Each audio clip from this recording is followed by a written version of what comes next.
अभी जो भी बात हम लोग पढ़े हैं, जो भी पॉइंट हम लोग पढ़े हैं, उसको थोड़ा सा रिवाइज कर लेते हैं। रिवाइज क्या कर लेते हैं, देखिए जैसे मान लेते कोई मैट्रिक्स हो गया, क्या हो गया, कोई मैट्रिक्स हो गया, और इसमें हम लोग लिख देते हैं, जैसे मान लेते हैं A B C D E F G H I J K L हम लोग लिख दिया। पहले समझिएगा, हम इतना बात लिख दिया, समझ रहे हैं।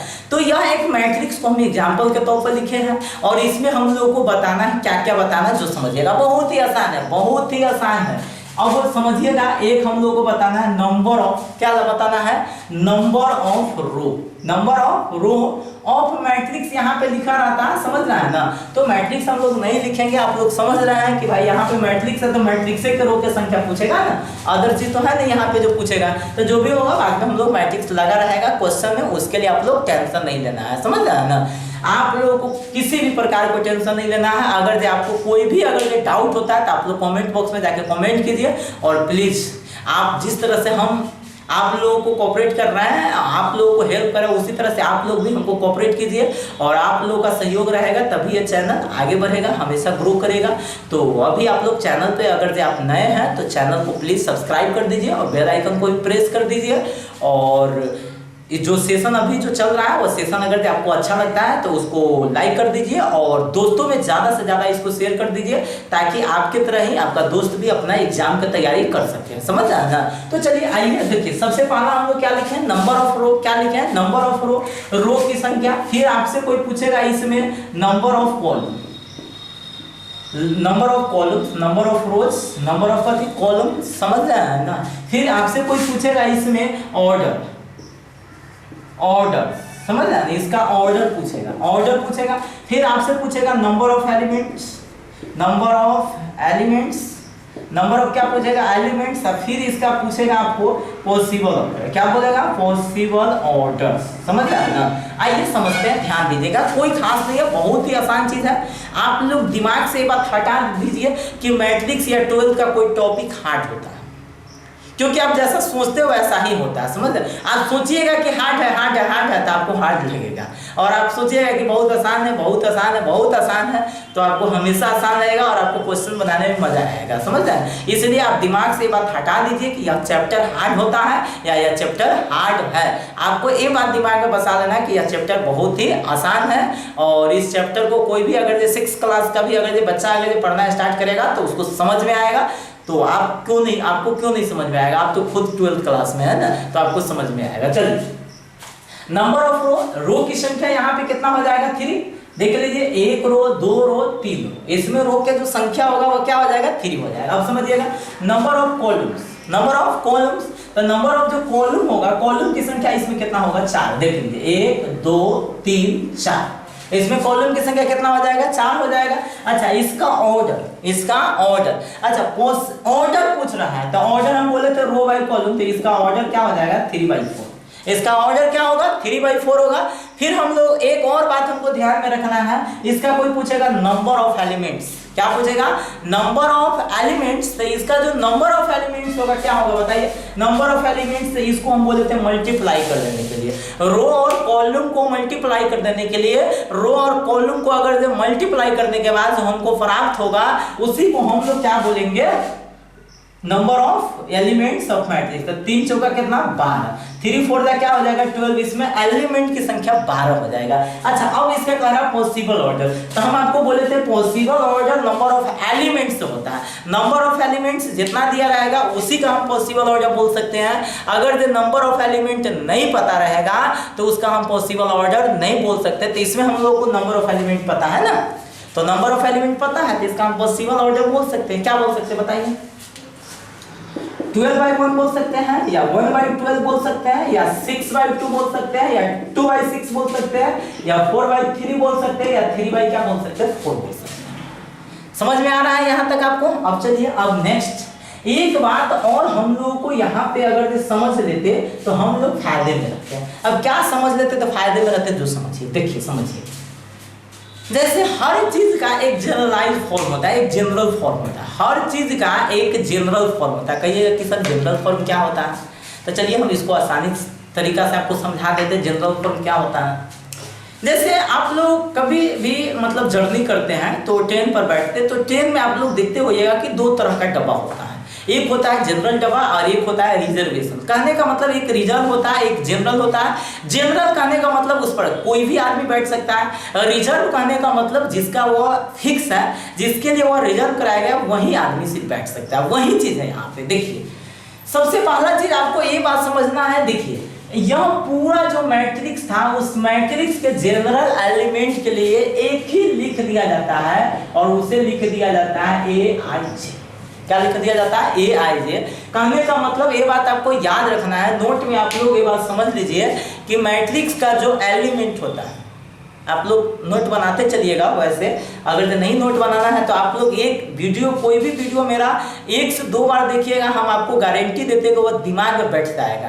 आपको ज़्यादा पढ़ने का कोई ज़रूरत नहीं है, बस आप मेरा लेक्चर देखिए और उसके सहायता से, उसके हेल्प से जो आपका चैप्टर बन रहा है वो चैप्टर बनाइए। और डिफिनीशन अगर आप हो सकता है, देखिए मैट्रिक्स में ज़्यादा डिफिनीशन है, तो मैट्रिक्स में जो डिफिनीशन है उसको आप नोट कर लीजिएगा तो अच्छा रहेगा, समझ रहे हैं ना। अगर आप नोट न भी करते फिर भी चलेगा, लेकिन नोट कर लेते हैं तो क्या घटा होगा, तो इसलिए नोट कर लीजिए। तो देखिए नोट में एक बार और हम लोगों को लिख लेना है कि जो मैट्रिक्स होता है, मैट्रिक्स का जो जनरल एलिमेंट होता है उसे हम लोग कौन चीज से डिनोट करते हैं? AIJ से। कभी से? AIJ से। तो देखिए अब इस A के इस पूरा के बदले सीधा लिख दिए AIJ। इसका ऑर्डर कितना था? 3/4। इसका भी ऑर्डर हम लोग लिख दिए 3/4। इसका मतलब इस AIJ कहने का मतलब क्या गो एलिमेंट है? 12 गो एलिमेंट है इसमें। इस AIJ में 12 गो आदमी है। कहने का मतलब यह जनरल है, यह जनरल है और बारी बारी से इसको सब रिजर्व कराएगा। क्या कराएगा? रिजर्व कराएगा। कहिएगा कि सर कैसे रिजर्व होगा, तो बताते समझिएगा। देखिए ध्यान दीजिए। अच्छा ये आपका कौन रो था? पहला रो था। ये आपका कौन रो था? पहला रो था। ये आपका जो रो था वो कौन रो था? पहला रो था। समझ में आ रहा है ना। तो पहला जो रो था तो इसका पहला रो था तो इसमें ए कौन रो में कौन कॉलम हो गया? तो आप लोग अगर से देखिएगा गौर से, अगर आप देखिएगा तो ए जो हो गया पहला रो में हो गया और पहला कॉलम हो गया। पहला रो और पहला कॉलम याद रखिएगा। यह आपको पहला रो और पहला कॉलम हो गया। बी आपका कौन रो हो गया? पहला रो और दूसरा कॉलम। अच्छा उसी तरह से अगर आपसे कोई पूछेगा सी, तो सी कौन रो में हो गया? पहला रो में हो गया और तीसरा कॉलम हो गया। उसी तरह से आपको अगर कोई पूछेगा डी, तो डी आपको कौन रो में हो जाएगा? आपको पहला रो में हो जाएगा और चौथा कॉलम हो जाएगा। समझ में आ रहा है?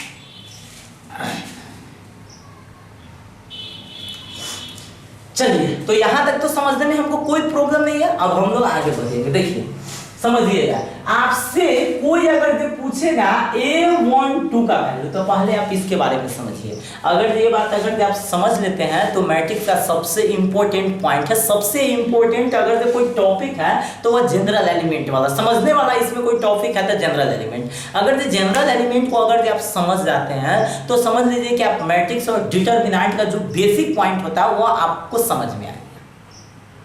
तो यहाँ पे आपको क्या समझना है कि A12 का मतलब क्या होगा? A12 का मतलब होता है भाई पहला रो का दूसरा कॉलम। क्या होता है? पहला रो का दूसरा कॉलम। अब समझिएगा कि भाई इस मैट्रिक्स में पहला रो के दूसरा कॉलम में कौन है? पहला रो के दूसरा कॉलम में कौन हो गया? बी। तो A12 का वैल्यू क्या हो जाएगा? बी हो जाएगा। सबसे पहला लिखा रहता है जो लिखा रहता है आई और दूसरा लिखा रहता है जे कॉलम, मतलब पहले रो आता कॉलम। अगर आपसे कोई पूछेगा A21 तो इसको A12 है तो इसको A12 मत पढ़ दीजिएगा, A12 पढ़ना गलत है। इसको A21 है तो A21 मत पढ़ दीजिएगा, यह पढ़ना गलत है। इसको पढ़ेंगे A21। A21 का मतलब हो गया भाई दूसरा रो का पहला कॉलम। क्या हो गया? दूसरा रो का पहला कॉलम। याद रखना है यह क्या हो जाएगा? दूसरा रो का पहला कॉलम। तो भाई दूसरा रो का पहला कॉलम में क्या है? तो सबसे पहले हम लोग चलेंगे दूसरा रो में। हम आ गए दूसरा रो और दूसरा रो का पहला कॉलम। पहला कॉलम में क्या है? ई है। क्या है? ई है। अच्छा उसी तरह से अगर आपसे कोई पूछेगा A33 पूछेगा। क्या पूछेगा? A33। तो A33 का मतलब क्या होता है? तीसरा रो का तीसरा कॉलम। तीसरा रो का तीसरा कॉलम। तो आपसे कोई पूछेगा A33 का वैल्यू बताइए, तो A33 तीसरा रो देख रहा है, तीसरा रो यही ना हो जाएगा, यह हो गया आपको तीसरा रो, यह हो गया आपका दूसरा रो, तो तीसरा रो का तीसरा कॉलम क्या हो जाएगा, ये हो जाएगा। समझ में आ रहा है ना। तो इसी तरह से अगर आपसे कोई पूछेगा A21 या A22 या A33 या A32 या A23, तो हम इसी प्रकार से सबका वैल्यू क्या बोल सकते हैं। समझ रहे हैं ना। तो आप लोगों को अगर समझ में आ रहा है तो एक लाइक तो जरूर कर दीजिए। समझ रहे हैं, आपके एक लाइक से ही हमको पढ़ाने में उत्साह मिलता है। आप लोग लाइक कीजिएगा, जितना लाइक आएगा उतना आपको पढ़ाने में एनर्जी आएगा। समझ रहे हैं ना। तो आप लोग मेरा एनर्जी को अगर बढ़ाना चाहते हैं तो प्लीज लाइक जरूर कर दीजिए। तो चलिए फिर हम लोग देखते हैं आगे थोड़ा। तो अभी हम लोग देख रहे थे कि मैट्रिक्स का जो जनरल एलिमेंट होता है उस जनरल एलिमेंट को हम लोग कैसे लिखेंगे उसके बारे में हम आपको बताए थे। अब हम आपको मैट्रिक्स को एलिमेंट्स जो मैट्रिक्स जो होता है उसको हम लोग जनरल फॉर्म में बताएंगे। तो सबसे पहला चीज हम लोग को ये जानना जरूरी है कि जनरल फॉर्म ऑफ मैट्रिक्स क्या, जनरल फॉर्म ऑफ मैट्रिक्स मतलब जो मैट्रिक्स का वो जो जनरल फॉर्म होता है उसी के बारे में हमको समझना है। मैट्रिक्स का हमको कौन फॉर्म समझना है, मैट्रिक्स का जनरल फॉर्म समझना है। और मैट्रिक्स का जनरल फॉर्म मैट्रिक्स और डिटरमिनेंट दोनों के लिए इंपॉर्टेंट टॉपिक है। तो आज हम जनरल फॉर्म के बारे में डिस्कस करेंगे। तो आप लोगों को कहीं से भी अगर दिक्कत होता है तो आप लोग कमेंट बॉक्स में जाके कमेंट जरूर कीजिए। और अगर आप लोगों को सेशन अच्छा लगता है तो आप लोग लाइक करते रहिए और दोस्तों में अपना शेयर करते रहिए। चलिए आइए तो देखिए हम लोग समझाते हैं। तो ध्यान दीजिएगा, देखिए सबसे पहला कि जैसे अगर मैट्रिक्स ए होगा तो इसके हम लोग जनरल एलिमेंट को हम लोग क्या बोलेंगे, ए आई जे। क्या बोलेंगे, जे ए आई जे। कहने का सेंस है कि भाई अगर ये मान लेते हैं कि अगर यह शाही परिवार का होगा तो ये भी कथी होगा, शाही परिवार का होगा। अगर ये मान लेते हैं बी होगा तो यहाँ पे भी हम लोग क्या लिखेंगे, बी आई जे। बात समझ में आ रहा है ना। अगर यह कपूर परिवार का होगा तो ये भी कथी होगा, कपूर। कहने का सेंस है कि जो लेटर यहाँ पे होगा वही लेटर यहाँ पे होगा। और आपको हम पहले ही बता चुके हुए हैं, क्या बताए हुए थे कि हमेशा ये बात आपको याद रखना है कि मैट्रिक्स का जो एलिमेंट होता है उसे स्मॉल लेटर से डिनोट करेंगे। तो यहाँ पे स्मॉल लेटर दे देंगे। और आपको क्या बताए थे कि भाई आई कौन चीज को डिनोट करता है, रो को, जे कौन चीज को डिनोट करता है, कॉलम को। तो यहाँ पे हमको क्या समझना है, तो ध्यान दीजिएगा, देखिए समझिएगा, ध्यान दीजिएगा। अब जैसे सी रहेगा तो इसे क्या बोलेंगे, सी आई जे। अब ये से कहिएगा कि सर इससे क्या फायदा, तो बताते हैं, ध्यान दीजिएगा। देखिए सबसे पहला चीज, जैसे मान लेते हैं कोई मैट्रिक्स है और उस मैट्रिक्स का ऑर्डर अगर आपको इस मैट्रिक्स का ऑर्डर दे दिया रहेगा कितना, 2/3, और 2/3 में इसका जनरल फॉर्म लिखना होगा। बहुत ही आसान चीज है, कोई खास है नहीं।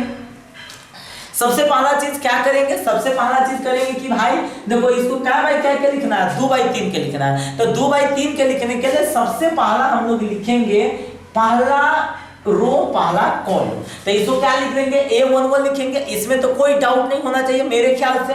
सबसे पहला क्या लिखेंगे, A11। अच्छा पहले कौन, रो, पहले देखिए रो, तो रो पहला रो है, आई पहला कॉलम। अच्छा देखिए तो ये अभी कौन रो चल रहा है, पहला रो चल रहा है। ये आपका जो अभी चलेगा वो कौन रो चलेगा, पहला रो चलेगा, फर्स्ट रो चलेगा।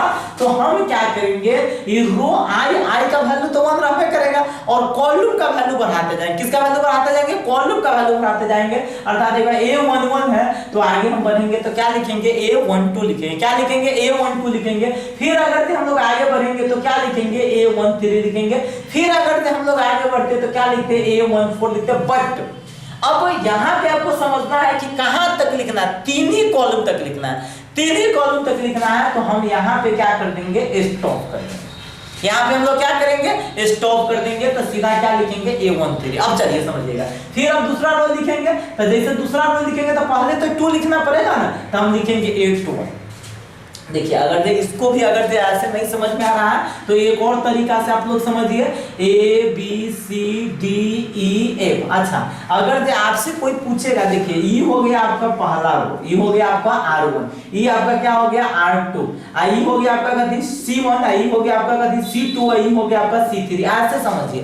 अगर आपको समझ में नहीं आ रहा तब, अगर समझ में आ रहा तो और अच्छी बात है। जैसे आपसे कोई पूछेगा, चलिए बताइए ए कौन रो रो में और कौन कॉलम में है, तो आप सीधा जवाब दीजिएगा ए फर्स्ट रो और फर्स्ट कॉलम में है, ए फर्स्ट रो और फर्स्ट कॉलम में है। अच्छा बी कहाँ कहाँ है, बी कहाँ पे उपस्थित है, कहाँ पे प्रेजेंट है, तो भाई बी फर्स्ट रो के सेकंड कॉलम में उपस्थित है, बी फर्स्ट रो के सेकंड कॉलम में उपस्थित है। उसी तरह से अगर आपसे पूछेगा तो सी फर्स्ट रो के कौन थर्ड कॉलम में उपस्थित है। अच्छा अब आगे बढ़िए, डी सेकंड रो के फर्स्ट कॉलम में, ई सेकेंड रो के सेकेंड कॉलम में, एफ थर्ड रो के सॉरी सेकेंड रो के थर्ड कॉलम में। अब करने का सेंस है, अगर ए को बारे में पूछता है तो इसको लिखते A11, क्या लिखते हैं A11, इसको क्या लिखते हैं A12 और इसको क्या लिखते हैं A13। बात समझ में आ रहा है, इसको क्या बोलते हैं A11, इसको क्या बोलते हैं A12, इसको क्या बोलते हैं A13। अच्छा इसको क्या बोलते हैं, डी को क्या बोलते हैं A21, क्या बोलते हैं A21। अच्छा इसको क्या बोलते हैं A22 और इसको क्या बोलते हैं A23। समझ में आ रहा है, तो उसी तरह से हम लोग लिख रहे हैं। तब दूसरा रो स्टार्ट होगा, तो भाई A21 तो लिख देंगे, फिर अब आगे बढ़ रहा है, कॉलम में बढ़ रहा है तो कॉलम की संख्या बढ़ता जाएगा, तो A22 फिर हो जाएगा कितना A23। यहाँ पे हम लोग को स्टॉप करना था, इतना तक रख देंगे। अगर देखिए बाय चांस कभी कमाल होता है क्या,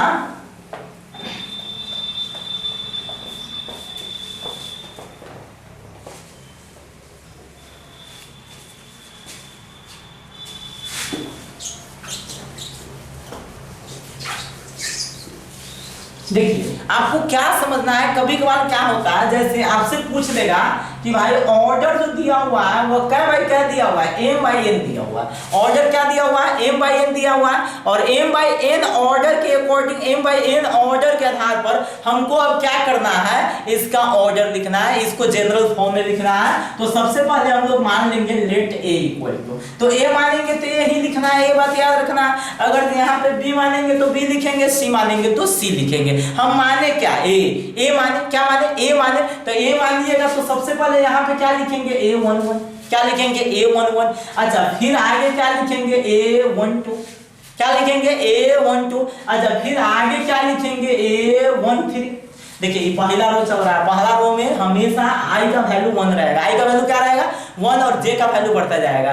A11 फिर क्या हो जाएगा A12, फिर क्या हो जाएगा A13, उसी तरह से A14, उसी तरह से कितना हो जाएगा A15। अच्छा dot dot dot dot dot चलता रहेगा। अच्छा कै को कॉलम तक जाना है, n को कॉलम तक। अब n का वैल्यू तो हमको पता है नहीं, अगर जब मान लेते हैं यहाँ पे 5 रहता था, 5 से स्टॉप हो जाते, 4 रहता, 4 पे स्टॉप हो जाते, 3 रहता, 3 पे स्टॉप हो जाते, बट n का वैल्यू तो पता है नहीं, तो डॉट डॉट डॉट कर क्या लास्ट में हम लोग लिख देंगे A1n, क्या लिख देंगे A1n। अच्छा अब देखिए या तो दूसरा रो हम लोग को सॉरी या फर्स्ट रो कंप्लीट हो चुका है, अब हम लोग को सेकेंड रो को स्टार्ट करना है। तो सेकेंड रो को स्टार्ट करेंगे तो सबसे पहले क्या लिखेंगे A21, क्या लिखेंगे A21, समझ में आया। फिर हम लोग अगला रो स्टार्ट करेंगे तो A22, क्या स्टार्ट करेंगे A22, फिर आगे स्टार्ट करेंगे तो A23, फिर आगे स्टार्ट करेंगे तो A24, फिर आगे स्टार्ट करेंगे तो A25 और डॉट डॉट डॉट कहां तक A12, समझ में आया। अच्छा फिर अगर आप इसी तरह से थर्ड रो हम लोग लिखेंगे, फिर इसी तरह से फोर्थ रो लिखेंगे, dot dot dot dot dot इसी तरह से हम लोग लिखते चले जाएंगे। अगर दे यहाँ पे फिक्स रहता 2 ही रो तक लिखना है तो 2 ही रो तक छोड़ देते हैं, 3 रो तक लिखना रहता है 3 रो तक छोड़ देते हैं, बट ये बात हमको अभी पता नहीं है कितना रो तक लिखना है, सीधा दे दिया हुआ m रो। तो अब हम लोग लास्ट में कौन रो स्टार्ट करेंगे m1 रो, है ना, mth रो स्टार्ट करेंगे तो mth रो हो जाएगा am1, फिर क्या हो जाएगा am2, फिर क्या हो जाएगा am3, बात समझ में आया। फिर हो जाएगा am4, फिर हो जाएगा am5 और डॉट डॉट डॉट कहां तक हो जाएगा amn तक। अच्छा इसमें रो क्या हो गया m को, कॉलम क्या होगा n को, अर्थात इसका हम ऑर्डर क्या लिख सकते हैं m/n, क्या लिख सकते हैं m/n, क्या हम इसका ऑर्डर लिख सकते हैं m/n। अब एग्जांपल के तौर पर आपसे छोटा छोटा एग्जांपल पूछा जाएगा, छोटा छोटा कि बताइए अगर कोई मैट्रिक्स का ऑर्डर आपके पास दे दिया हुआ है 2/2 तो क्या इसको आप जनरल फॉर्म में लिख सकते हैं, तो आप इसका जवाब दे सकते हैं कि हाँ बिल्कुल लिख सकते हैं। क्या लिख सकते हैं कि नहीं, बिल्कुल आप लिख सकते हैं। क्या लिख सकते हैं, तो आइए ध्यान दीजिएगा। सबसे पहला जो ऑर्डर हम लोग लिखेंगे, देखिए सबसे पहला लिखिएगा a बराबर ही मान लेते हैं, ज्यादातर हम लोग a ही लेते हैं, आप b भी ले सकते हैं, c भी ले सकते हैं। तो ये लीजिएगा, तो सबसे पहला लिखिएगा a11 फिर a12, कल 2 कॉलम तक जाना था, 2 कॉलम तक स्टॉप हो गए। फिर हमको दूसरा स्टार्ट करना है तो a21, A22 यहाँ पे स्टॉप कर दीजिएगा, इक्का बाई क्या में आ गया 2/2 में। अच्छा अगर जो आपके पास ऑर्डर दिया रहता 3/2, क्या दिया रहता 3/2, इसका मतलब समझ रहे हैं ना कि भाई कॉलम तो 2 ही है बट रो का है वो है 3 गो, हमको कॉलम 2 ही तक जाना है, कॉलम 2 ही तक जाएंगे, ऐसे में रो का है वो लिखेंगे 3 ठो लिखेंगे, क्या ठो 3 ठो लिखेंगे। देखिए समझिएगा, तो हम A बराबर लिखेंगे A11, क्या लिखेंगे A11। अच्छा फिर आगे बढ़ेंगे तो A12। अच्छा अब आगे बढ़ नहीं सकते हैं क्योंकि हम लोगों को तो कॉलम 2 ही है, अगर आगे बढ़ेंगे तो गलत हो जाएगा, तो हम आगे नहीं बढ़ेंगे। फिर यहाँ पे देखिएगा तो फिर क्या हो जाएगा A21, फिर क्या हो जाएगा A22। समझ में आया? अच्छा तो देखिए तो क्या यहाँ तक हम स्टॉप कर सकते हैं? बिल्कुल नहीं कर सकते हैं। क्यों नहीं कर सकते हैं? क्योंकि हमको कॉलम क्या ठो है 3 ठो है, तो 3 ठो है तो एक और रो 3 ठो है, एक और रो लिखिएगा तो हो जाएगा कितना A31 और फिर कितना हो जाएगा A32। क्या कोई प्रॉब्लम? अगर से आपको इसी तरह से अगर से आपके पास ऑर्डर दिया रहता कितना 2/2 कितना कर दे 3 कर दे, तो नहीं लिख सकते थे, आराम से लिख सकते थे। आप लोग कहिएगा कि सर बढ़िया आए, ठीक है हमको अब समझ में आ गया, हम लोग अब समझ गए। तो अगर जो आप लोग ऐसा अगर जो समझ रहे हैं तो अच्छा है, ठीक है हम आगे बढ़ते हैं। बस ये एग्जांपल आपको लिख देते चलिए। तो 2/3 ऑर्डर का लिखना है, क्या लिखना है 2/3 ऑर्डर का, समझ में आ रहा?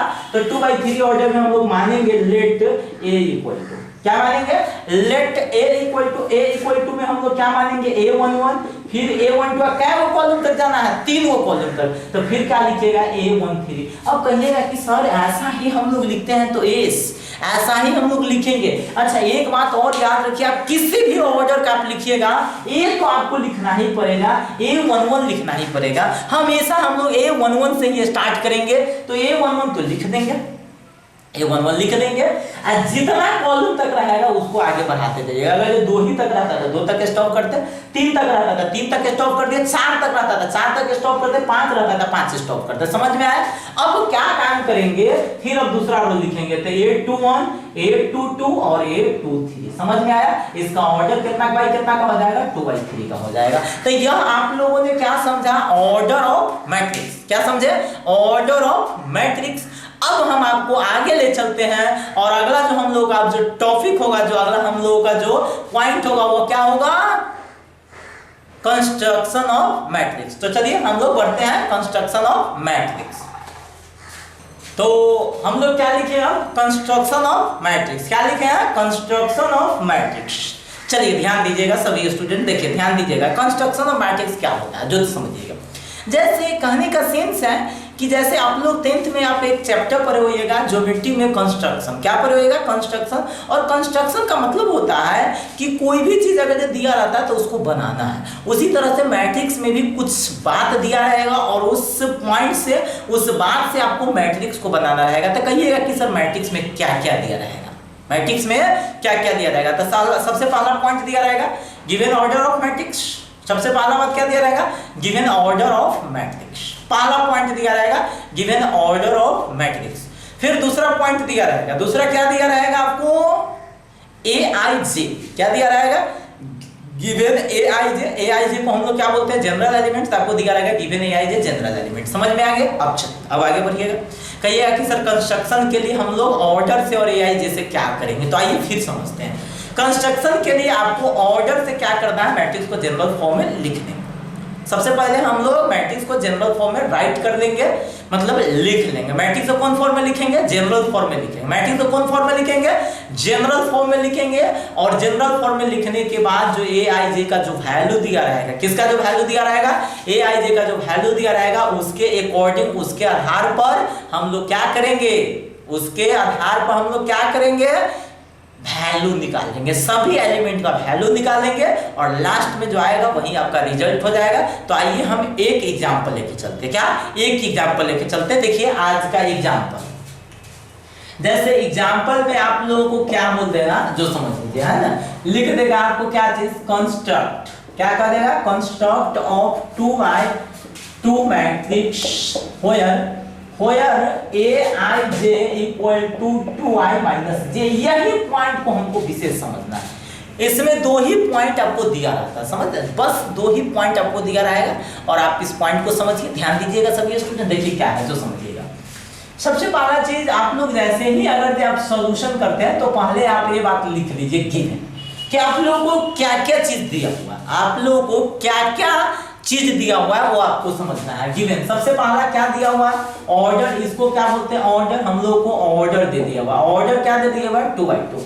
और जिस तरह से ऑर्डर हम लोग को दिया रहेगा उसी प्रकार से पहले हम लोग ऑर्डर के अकॉर्डिंग इसको लेट कर देंगे, लिखेंगे लेट, क्या लिखेंगे let. Let A equal to आप लोग क्या लिख दीजिएगा जो समझिए A11, क्या लिखिएगा A11। हम बोले थे क्या ऑर्डर के अकॉर्डिंग, ऑर्डर के आधार पर पहले मैट्रिक्स को जनरल फॉर्म में लिख लीजिएगा। तो ए बराबर हम लोग लिख रहे थे, ए बराबर क्या लिखेंगे A11, फिर क्या लिखेंगे A12, दो ही कॉलम तक था, स्टॉप हो जाएंगे, फिर लिखेंगे A21, फिर क्या लिखेंगे A22, अर्थात A11 A12 A21 A22, इतना तक क्लियर। अब देखिए अब आगे बढ़िएगा, अब लिखेंगे सिंस Aij कितना Aij का वैल्यू क्या है बताइए, Aij का वैल्यू हो गया आपके पास कितना है 2i - j, Aij का वैल्यू क्या हो गया 2i - j। अब आइए स्टार्ट करते हैं। अब इसके अकॉर्डिंग देखिए यह एक होता है जनरल एलिमेंट, हम क्या बोलते हैं जनरल एलिमेंट, यह जनरल वो भी होता है जिस पर सब आदमी चढ़ सकता है, सब आदमी का नैया पार लग सकता है, समझ रहे हैं ना। तो कहिएगा कि सर कैसे नैया पार लगेगा, कैसे सब चढ़ सकता है, कैसे सब इस पर बैठ सकता है, तो आइए हम समझाते हैं। जैसे मान लेते हैं कि आपके पास अगर x + 2i, जैसे p का वैल्यू दिया रहेगा x + 2i, समझ रहे हैं ना, और आपको कह देगा कि x = 2 है और y = 3 है, इस पर आप p का मान बताइए, तो क्या नहीं बता सकते हैं? तब कहिएगा सर बिल्कुल बता सकते हैं। कैसे बता सकते हैं कि भाई x के जगह पर क्या कह रहा है डालने के लिए 2, और यहाँ पे 2y का मतलब क्या होता है 2 गुने y, ये बात समझ लीजिए पहले।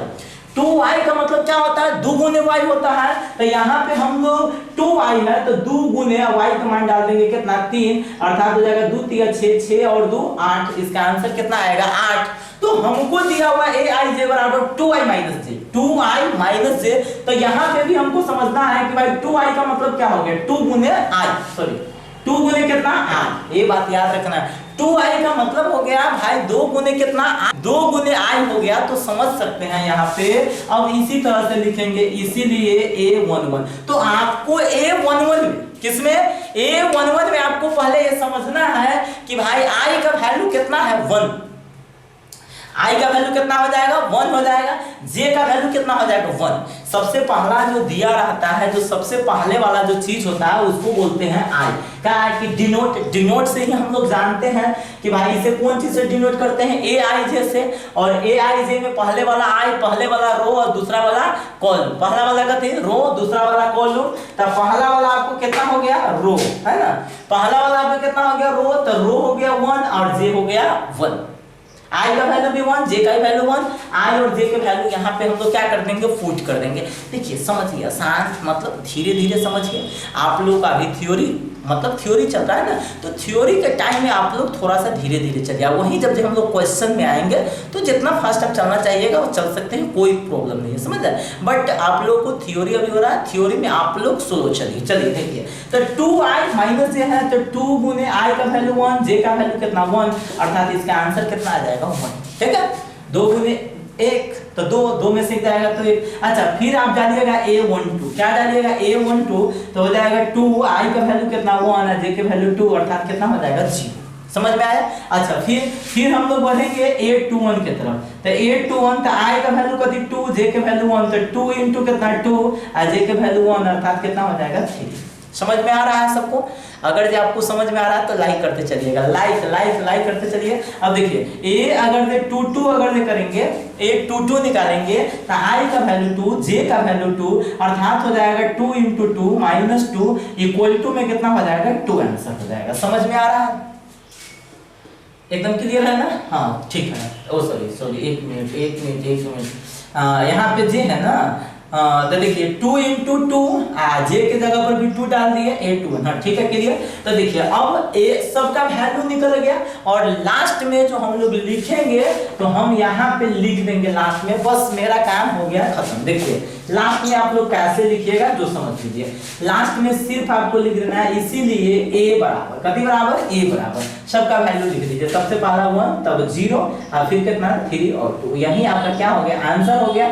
इसका ऑर्डर क्या बाई क्या कहा 2 बाई 2, क्या बाई क्या कहा 2 बाई 2 का, तो यही आपका आंसर हो गया। कहने का मतलब हो गया आपको अगर जो कोई भी चीज का अगर जो आपको कंस्ट्रक्शन करना रहेगा, क्या करना रहेगा कंस्ट्रक्शन अगर जो आपको करना रहेगा तो हम क्या करेंगे कि कंस्ट्रक्शन के लिए, कौन चीज के लिए कंस्ट्रक्शन के लिए सबसे पहला जो ऑर्डर दिया रहेगा उस ऑर्डर के आधार पर मैट्रिक्स को जनरल फॉर्म में लिखेंगे। ऑर्डर के आधार पर मैट्रिक्स को कौन फॉर्म में लिखेंगे जनरल फॉर्म में लिखेंगे। और जनरल फॉर्म में जैसे ही हम लोगों को लिखा जाता है वैसे से हम लोग aij दिया रहेगा उस aij से, इस aij से समझिए पहले इस बात को, यह जो aij दिया रहता है इस aij से इस पूरा का मान, यह जो पूरा जो टोटल एलिमेंट है उसका वैल्यू इस पर बैठा कर निकाल दीजिएगा। जब निकल जाएगा तो लास्ट में इसीलिए a बराबर लिख लीजिएगा, ठीक है। तो ऐसा क्वेश्चन आप लोग बनाइएगा। आज थ्योरी का क्लास है तो हम एक ही एग्जांपल डाले हैं, फिर हम लोग अगला लेक्चर में हम आपको ज्यादा एग्जांपल बताएंगे। आज हम एक ही एग्जांपल लेके चलते हैं। चलिए अब हम लोग चलते हैं फिर अगला टॉपिक। तो आज फिर हम लोग देखेंगे, हम लोग फिर मतलब अभी जो हम लोग देखेंगे वह नेक्स्ट फिर टॉपिक देख रहा है और उस टॉपिक का नाम क्या हो जाएगा आपको कंपैरिजन ऑफ टू मैट्रिक्स। क्या बोलिएगा कंपैरिजन ऑफ टू मैट्रिक्स, या इसी को बोल सकते हैं इक्वालिटी ऑफ टू मैट्रिक्स। क्या बोल सकते हैं कंपैरिजन ऑफ टू मैट्रिक्स या इक्वालिटी ऑफ टू मैट्रिक्स। मतलब दो मैट्रिक्स का या तो कंपैरिजन बोल सकते हैं या दो मैट्रिक्स का इक्वालिटी बोल सकते हैं। देखिए कंपैरिजन और ये होता है क्या, बहुत ये भी आसान है, बहुत ही आसान है, समझिएगा ध्यान दीजिएगा। जैसे हम आपको एग्जांपल के तौर पर ले रहे हैं, जैसे मान लेते हैं 1 2 3 4 है ना, इक्वल टू में हम लोग फिर ले लेते हैं 1 2 3 4 और इस दो मैट्रिक्स को कंपैरिजन किया जाएगा, तुलना किया जाएगा। तो कहने का तुलना के पर क्या देखा जाता है कि भाई जो मैट्रिक्स ये है वही मैट्रिक्स ये है, तो इसमें दो मैट्रिक्स कंपैरेबल तभी हो सकता है जब उसका दो सेम रहेगा। सबसे पहला पॉइंट में क्या सेम होना चाहिए, समझ रहे हैं ना। सबसे पहला पॉइंट में आपका सेम होना चाहिए क्या, जो समझ लीजिए इस दोनों मैट्रिक्स का ऑर्डर पहले सेम होना चाहिए। तो देखिए तो ये 2 बाई 2 का है तो ये भी क्या बाई क्या का है 2 बाई 2 का है, समझ में आ रहा है। ये 2 बाई 2 का है तो ये भी 2 बाई 2 का है, समझ में आ रहा है ना। तो कहने का मतलब होना चाहिए कि सबसे पहले दोनों मैट्रिक्स का ऑर्डर क्या होना चाहिए सेम होना चाहिए। मतलब दोनों मैट्रिक्स जो होगा उसका पहले ऑर्डर क्या होना चाहिए सेम होना चाहिए। दूसरी बात क्या है कि उसका जो कॉरेस्पॉन्डिंग एलिमेंट है, जो कॉरेस्पॉन्डिंग एलिमेंट है वो सेम होना चाहिए, समझ रहे हैं ना। मतलब कॉरेस्पॉन्डिंग एलिमेंट्स आर सेम, दोनों मैट्रिक्स का कॉरेस्पॉन्डिंग एलिमेंट भी हमारा क्या होना चाहिए सेम होना चाहिए। तो देख रहे हैं कॉरेस्पॉन्डिंग एलिमेंट भी सेम है, 1 1 के बराबर है, 2 2 के बराबर है, 3 3 के बराबर है, 4 4 के बराबर है, अर्थात इसका कॉरेस्पॉन्डिंग एलिमेंट्स भी हमारा क्या है समान है। कॉरेस्पॉन्डिंग एलिमेंट भी हमारा क्या है समान है। तो हम आगे बढ़ेंगे, अब समझिएगा।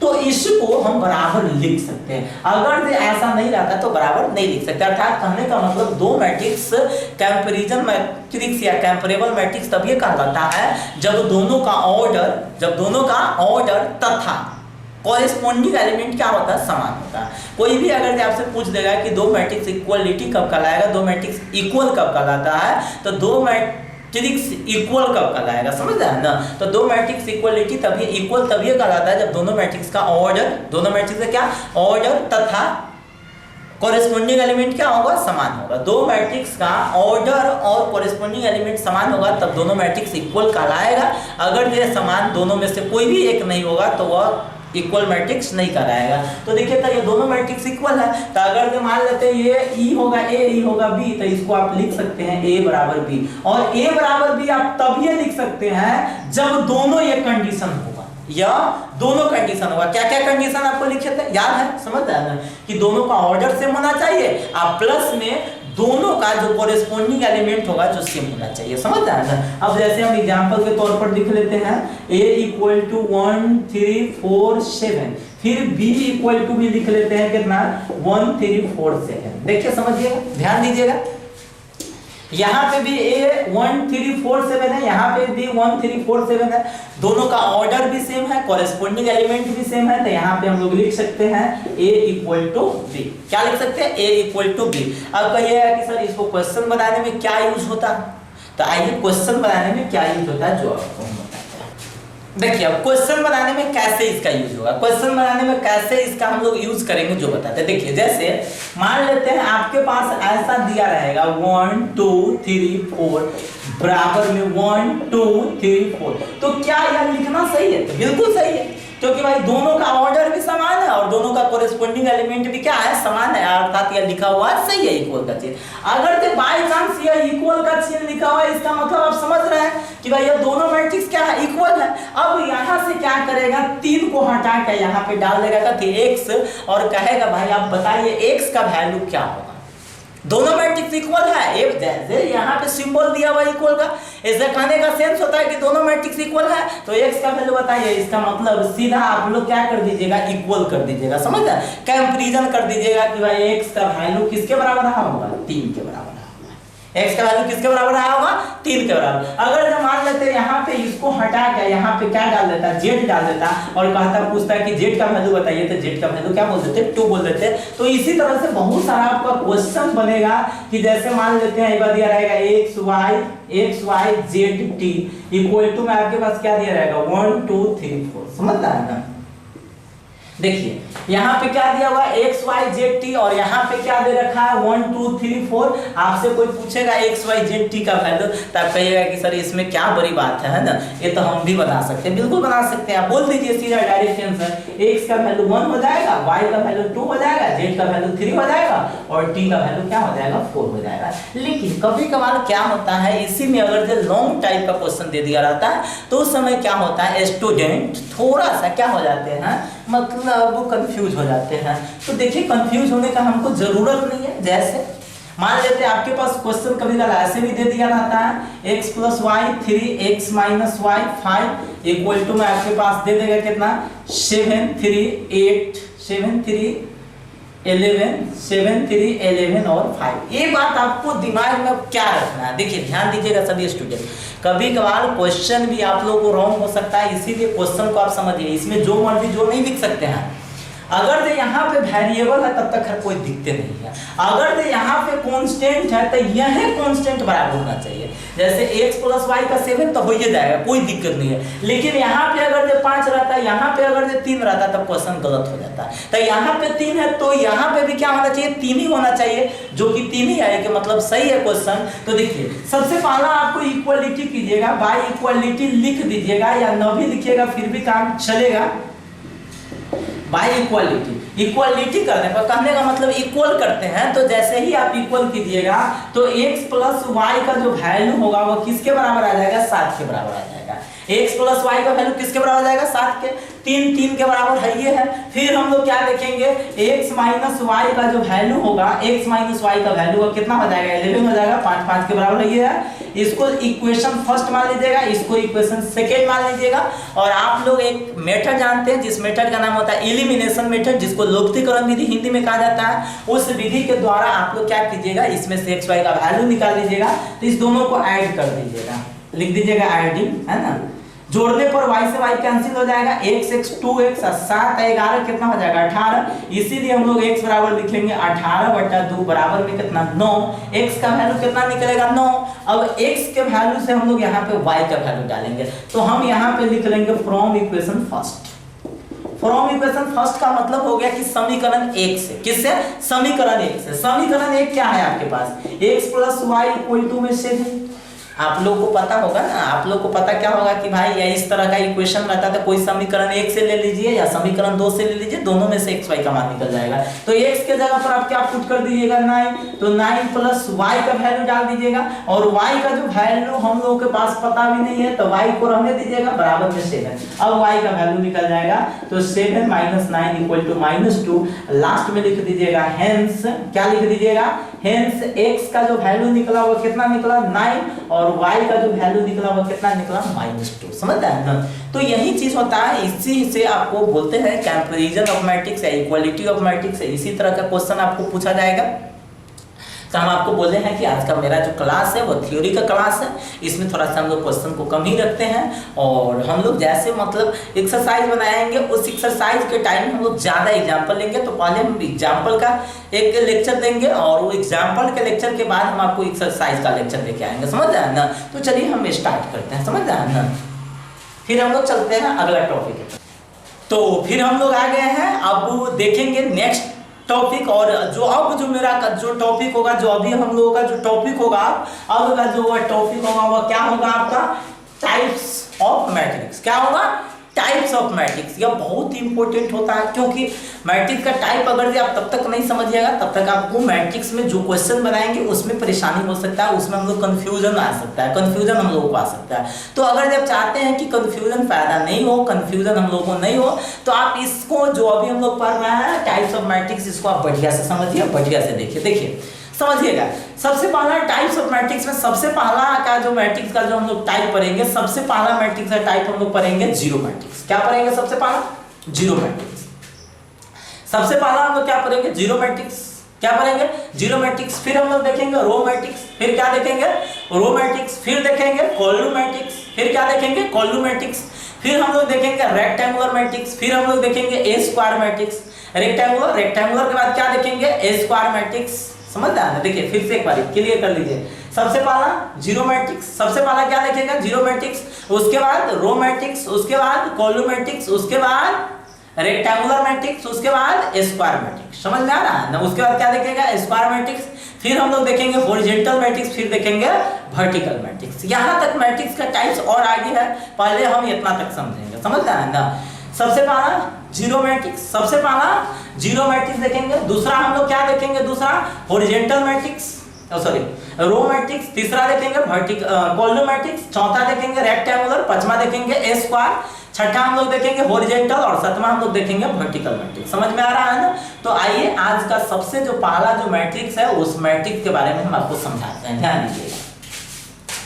सबसे पहला आप लोगों को क्या बोला गया, सबसे पहला आप लोग जो मैट्रिक्स पढ़िएगा जिसका नाम होगा जीरो मैट्रिक्स। क्या हो गया, जीरो मैट्रिक्स। देखिए ध्यान दीजिएगा, बहुत इंपॉर्टेंट है जीरो मैट्रिक्स। जीरो मैट्रिक्स किसे कहते हैं, ध्यान दीजिएगा। तो सिंपल सा फंडा है कि वैसा मैट्रिक्स जिसका सभी एलिमेंट जीरो, वैसा मैट्रिक्स क्या बोलिएगा, वैसा मैट्रिक्स जिसका सभी एलिमेंट क्या हो, जीरो हो, तो उसे हम लोग क्या बोलेंगे, जीरो मैट्रिक्स बोलेंगे। याद रहेगा, वैसा मैट्रिक्स जिसका सभी एलिमेंट जीरो हो तो उसे हम लोग क्या बोलेंगे, जीरो मैट्रिक्स। पहले आप समझ लीजिए, उसके बाद फिर हम आपको लिखाना का स्टार्ट करेंगे, समझ रहे हैं ना।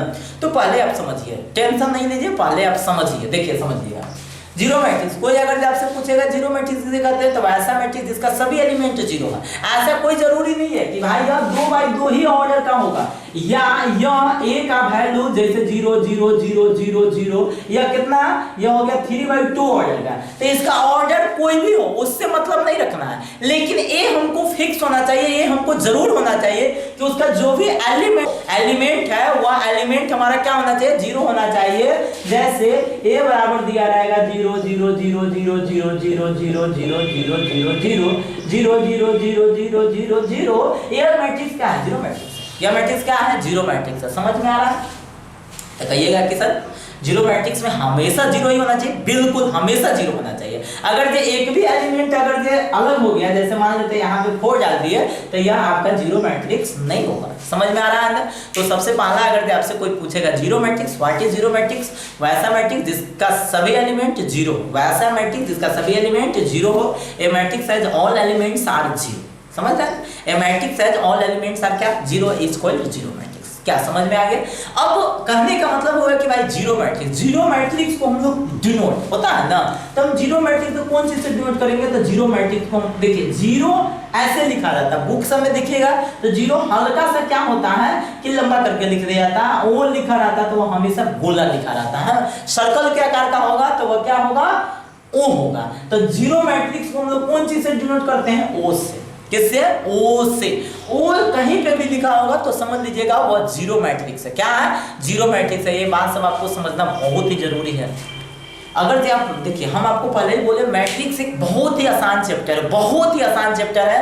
हम आपको बोले हैं कि मैट्रिक्स पढ़ लीजिए और आपका जो भी मार्क्स, जो भी अगर जे मार्क्स पूछा जाता है मैट्रिक्स का, वो आपके पैकेट में रखा हुआ है, वो आपको समझ लीजिए कि एग्जाम में रखा हुआ है, समझ रहे हैं ना। आप कहिए कि सर क्या न पढ़ेंगे तो पर भी रखा हुआ, नहीं बिल्कुल नहीं, तब तक पढ़िएगा नहीं तब तक कैसे हम बताएंगे, क्योंकि यह चैप्टर आसान है। हम आपको बार बार बोलते हैं आप 1 से 2 बार पढ़ लीजिए और आपको हमेशा यह दिमाग में सेट हो जाएगा। ऐसा चैप्टर, इसमें ना तो कोई फार्मूला है, ना कोई फार्मूला है और ना ही कोई थ्योरी प्रूव करना है, सिर्फ जो भी है वह सिर्फ डेफिनेशन है। तो थोड़ा सा 1-2 डेफिनेशन आपको याद रखना है और उसी से रिलेटेड आपको क्वेश्चन बनाना है। तो क्या टेंशन है इसमें, क्या टेंशन है, क्या बड़ी बात है, समझ रहे हैं। आप लोग आराम से पढ़ते जाइए और आराम से इसको समझते जाइए और एक्सरसाइज है उसको बनाते जाइए। 1 से 2 बार एक्सरसाइज आप बना लीजिए, यहाँ पे सेट हो जाएगा, बस हो गया, कहानी खत्म। चलिए, तो जीरो मैट्रिक्स को कोई पूछेगा किसी से डिनोट करते हैं, तो ओ से। किससे? ओ से। चलिए डेफिनेशन को हम लोग देख लेते हैं, ध्यान दीजिएगा। जीरो मैट्रिक्स का डेफिनेशन, किसका? जीरो मैट्रिक्स का डेफिनेशन। कोई अगर पूछेगा zero matrix, what is zero matrix, तो देख लीजिए। वैसा मैट्रिक्स, क्या बोलेगा? वैसा मैट्रिक्स जिसका सभी एलिमेंट जीरो, वैसा मैट्रिक्स जिसका सभी एलिमेंट जीरो हो उसे जीरो मैट्रिक्स कहते हैं। इंग्लिश में अगर जो कोई पूछा जाएगा तो बोल सकते हैं a matrix has all elements are zero, a matrix has all elements are zero is called zero matrix, it is denoted by O. इसे हम लोग ओ द्वारा डिनोट करते हैं, इसे ओ द्वारा डिनोट किया जाता है। एग्जांपल के तौर पर अगर लिखा जाएगा तो इसको लिख सकते हैं 0 0 0, बी बराबर आप लिख सकते हैं 0 0 0 0 0 0 0 0 0। इसी तरह से बहुत सारा एग्जांपल लिख सकते हैं, समझ में आया। तो कल मतलब हम लोग देखे थे, इससे पहले क्या देखे हुए थे, तो हम लोग क्या देखे हुए थे इससे पहले? Zero matrix. क्या बोले हुए थे? Zero matrix. अब जीरो देखिए, सबसे पहला हम लोग चर्चा किए थे, सबसे पहला हम लोग का जो था उसके बारे में क्या था? Zero matrix. समझ रहे हैं ना, सबको समझते चलिए, समझ रहे हैं। आप नोट कर लीजिएगा या लिख लीजिएगा, या अगर से आपके पास अगर से यानी आपको अगर डेफिनेशन चाहिए तो आप लोग कमेंट बॉक्स में जाके उसका कमेंट कीजिएगा कि सर पीडीएफ फाइल भेज दीजिए, तो हम आपको पीडीएफ फाइल भी भेज देंगे। समझ रहे? आप लोग कमेंट करना पड़ेगा, आप लोग कमेंट कीजिएगा तब ये इसका पीडीएफ फाइल जाएगा, वरना आपका पीडीएफ फाइल नहीं जाएगा। समझ रहे हैं ना, इसीलिए आप लोग कमेंट में बताइए कि आपको पीडीएफ चाहिए। अगर जो पीडीएफ आपको चाहिए तो कमेंट कीजिए और आपको पीडीएफ चला जाएगा। तो देखिए समझिएगा, सबसे पहला जीरो मैट्रिक्स। अब क्या बोले हुए थे? वैसा मैट्रिक्स जिसका सभी एलिमेंट क्या हो? जीरो हो। A matrix has all elements are क्या? Zero is called zero matrix. Zero matrix हम लोग किसे कहेंगे? जिसका सभी एलिमेंट क्या होगा? जीरो होगा। अब समझिएगा दूसरा जो मैट्रिक्स है जिसका नाम होगा रो मैट्रिक्स, रो मैट्रिक्स। और तीसरा जो होगा जिसका नाम होगा कॉलम मैट्रिक्स। हम इस तीनों को कॉलम मैट्रिक्स है ना, हम इस दोनों को एक ही बार, रो और कॉलम, बहुत ही आसान है। रो मैट्रिक्स और कभी है कॉलम मैट्रिक्स, सीधा सिंपल भाषा में हमको समझना है। जैसे मान लेते हैं कोई ऐसे लिखा हुआ है 1 2 3, तो इसमें क्या रो है? 1 रो है। अच्छा, कोई लिखा हुआ है 2 3, तो इसमें क्या रो है? 1 रो है।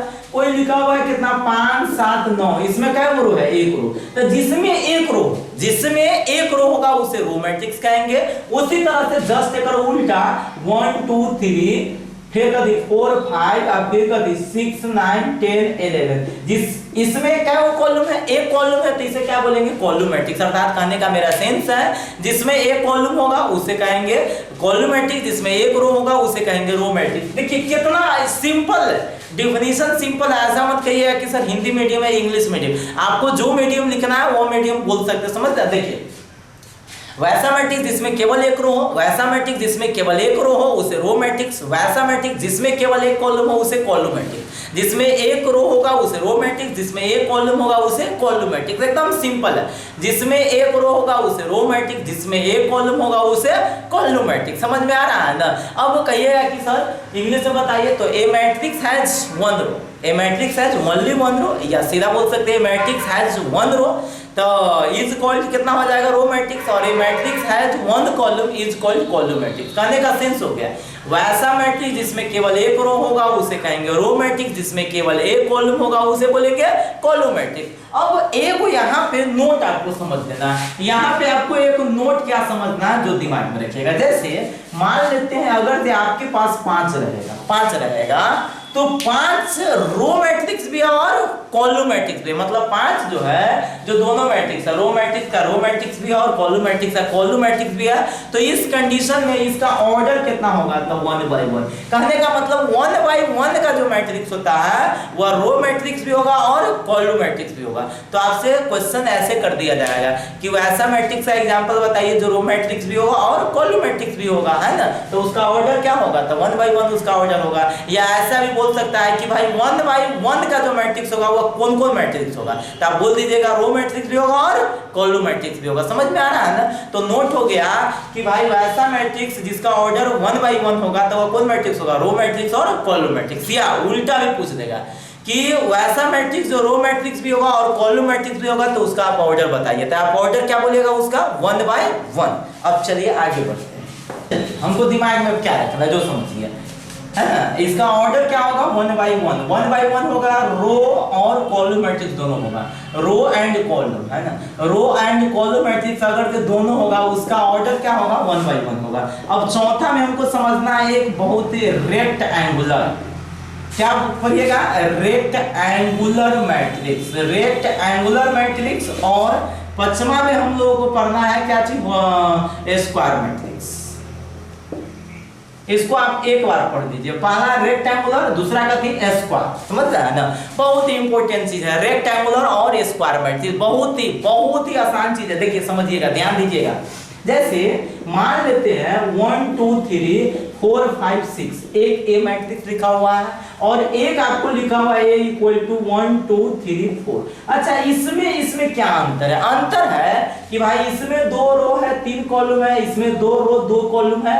तो यह एक रेक्टेंगुलर प्रकार का, यह एक रेक्टेंगुलर फॉर्म में लग रहा है और यह एक स्क्वायर फॉर्म में लग रहा है। किस फॉर्म में लग रहा है? स्क्वायर फॉर्म में। तो भाई जो रेक्टेंगुलर फॉर्म में लगेगा उसे कहेंगे रेक्टेंगुलर मैट्रिक्स और जो स्क्वायर फॉर्म में लगेगा उसे कहेंगे स्क्वायर मैट्रिक्स। तो डेफिनेशन इसका क्या होगा? हमारा क्वेश्चन आता है कि भाई इसका डेफिनेशन क्या होगा। तो डेफिनेशन पहले समझिए। देखिए स्क्वायर मैट्रिक्स में रो और कॉलम की संख्या हमेशा क्या रहेगा? समान रहेगा। इसमें रो और कॉलम की संख्या समान नहीं रहेगा। जिसमें रो और कॉलम की संख्या सेम हो वैसा मैट्रिक्स, जिसमें रो और कॉलम की संख्या क्या हो? सेम हो। The number of row equal to the number of column. The number of row equal to the number of column is called a square matrix. The number of row does not equal to the number of column is called a rectangular matrix. वैसा matrix जिसमें रो की संख्या, किसका संख्या? रो की संख्या column की संख्या के बराबर हो उसे हम बोलेंगे स्क्वायर मैट्रिक्स। वैसा मैट्रिक्स जिसमें रो की संख्या कॉलम की संख्या के बराबर नहीं हो तो उसे हम लोग क्या बोलेंगे? Rectangular matrix. समझ में आया? देखिए फिर समझ लीजिए। रेक्टेंगुलर मैट्रिक्स वैसा मैट्रिक्स जिसमें रो और कॉलम की संख्या क्या हो? बराबर हो उसे कहेंगे रेक्टेंगुलर मैट्रिक्स। स्क्वायर मैट्रिक्स जिसमें रो और कॉलम की संख्या बराबर नहीं हो उसे हम लोग क्या कहेंगे? सॉरी जिसमें रो और कॉलम की संख्या बराबर हो उसे स्क्वायर मैट्रिक्स है। जिसमें रो और कॉलम की संख्या बराबर नहीं हो उसे क्या कहेंगे? Rectangular matrix. तो यहाँ पे समझ गए। अब एक दो पॉइंट और हमको समझना है। देखिए एक दो पॉइंट और हमको क्या समझना है जो आपको दिमाग में रखना। देखिए 5 के बाद हम लोग क्या लिखेंगे? 6। और 6 नंबर में आपका आ जाएगा क्या चीज आ जाएगा आपका? जिसका नाम होगा हॉरिजॉन्टल। क्या होगा? Horizontal matrix. Horizontal matrix. और 7वां नंबर में आ जाएगा वर्टिकल मैट्रिक्स। क्या होगा? Vertical matrix. देखिए बहुत ही इंपॉर्टेंट पॉइंट है। हॉरिजॉन्टल क्या है? हॉरिजॉन्टल जो देखिए जो हॉरिजॉन्टल फॉर्म में लगे, क्या लगे? हॉरिजॉन्टल। जैसे A = 1 2 3 4 5 6 यह आपका कौन फॉर्म में लग रहा है? हॉरिजॉन्टल फॉर्म में। यहीं पे अगर जे A = लिख दिया जाएगा 1 2 3 4 5 6 तो यह आपका कौन फॉर्म में लग रहा है? वर्टिकल। ए आपका हॉरिजॉन्टल फॉर्म में लग रहा है। ए आपका क्या लग रहा है? वर्टिकल फॉर्म में लग रहा है। तो भाई हॉरिजॉन्टल और वर्टिकल में क्या डिफरेंस हो जाएगा? देखिए सबसे पहले इसका ऑर्डर हो गया 2/3। अब फिर इसका ऑर्डर किसका? इसका ऑर्डर कितना हो जाएगा? 3/2। समझ में आ रहा है? इसका ऑर्डर क्या हो जाएगा? 3/2 हो जाएगा। तो देखिए समझिएगा एकदम बिल्कुल आसान है। वैसा मैट्रिक्स जिसमें रो की संख्या कॉलम की संख्या से ज्यादा हो, अधिक हो। ए मैट्रिक्स है द नंबर ऑफ रो छोटा हो सॉरी। देखिए वैसा मैट्रिक्स जिसमें रो की संख्या कॉलम की संख्या से कम हो। वैसा मैट्रिक्स जिसमें रो की संख्या कॉलम की संख्या से कम हो। A matrix has the number of row is less than the number of column. A matrix has the number of row या ऐसे ही बोल सकते हैं इसको, दोज मैट्रिक्स इन विच, क्या बोल सकते हैं, those matrix in which the number of row is less than the number of column is called कौन, हॉरिजॉन्टल मैट्रिक्स, है ना। इसमें ग्रेटर देन कर देंगे